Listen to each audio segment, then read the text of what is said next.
তেল ঝাল তো অনেক মাছেরই খেয়েছেন, কই মাছের তেল ঝাল খেয়েছেন, বাটা মাছের তেল ঝাল খেয়েছেন, কিন্তু কখনো দেশি রুইয়ে তেল ঝাল করে দেখেছেন? যদি না করে থাকেন তাহলে এই রেসিপিটা আপনার জন্য। আসসালামু আলাইকুম, কেমন আছেন সবাই? আশা করছি ভালো আছেন। আশা বেস্ট ফুডিতে আবার একটা নতুন রেসিপিতে আপনাদের স্বাগত। আজকে আমি চলে এসেছি দেশি মানে পুকুরের রুই মাছ নিয়ে। রুই মাছটাকে ধুয়ে ভালো করে পরিষ্কার করে নিয়ে চলে এসেছি। রুই মাছ অবশ্যই ধোয়ার সময় একটু করে লবণ দিয়ে দিলে মাছের যে আষ্টে গন্ধ সেটা কিন্তু থাকে না। তারপর লবণ দিয়ে আমি ভালো করে পরিষ্কার করে নিয়ে চলে এসেছি। এবার আমি ম্যারিনেট করে নেব। তার জন্য এখানে স্বাদ মতো লবণ আর রঙের জন্য হলুদ গুঁড়ো, তারপর বাটা মশলায় লাল লঙ্কা আমি বেটে দিয়েছি। আজকে আমি পুরোটা কিন্তু বাটা মশলাই করব, তার জন্য লাল লঙ্কাটা বেটে দিয়েছি। তারপরে আদা বাটা, রসুন বাটা, পেঁয়াজ আর জিরে একসঙ্গে বাটা ছিল, বেটে আমি ভালোভাবে হাত দিয়ে মেখে নিয়েছি। আমার খুব ভয় করছিল যে হাতটা হয়তো জ্বলে যাবে, কিন্তু না, এখানে হাতটা আমার জ্বলেনি। আমি এইভাবে হালকা করে একটু ম্যারিনেট করে রেখে দিলাম।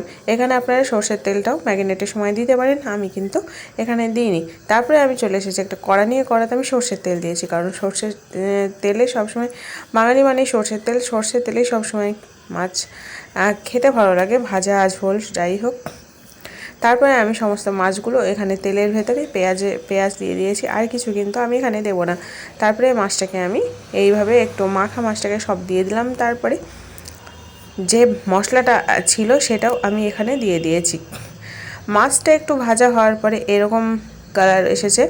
কালারটা কিন্তু লাল টকটকি থাকবে, কারণ এখানে লঙ্কার বাটা পড়েছে। লঙ্কার বাটার কালারটা একদম লাল লঙ্কা ছিল। তারপরে মাছটা আমার অনেকটা ভাজা হয়ে গেল। আমি যে মশলা বাটিতে ম্যারিনেট করেছিলাম মাছটা, সেই বাটি ধুয়ে আমি জলটা দিয়ে দিলাম। জলটা দিয়ে কালারটা দেখুন কত সুন্দর লাল হয়েছে। হ্যাঁ, কালারটা দিয়ে আমি ভালো করে মাছটা ডুবে দিলাম ভালোভাবে। এবার ফুটতে থাকছে। ফোটা হয়ে গেলে এইভাবে বলক উঠেছে, বলক উঠলে আমি ভাজা মশলার গুঁড়ো দিয়ে নামিয়ে নেব।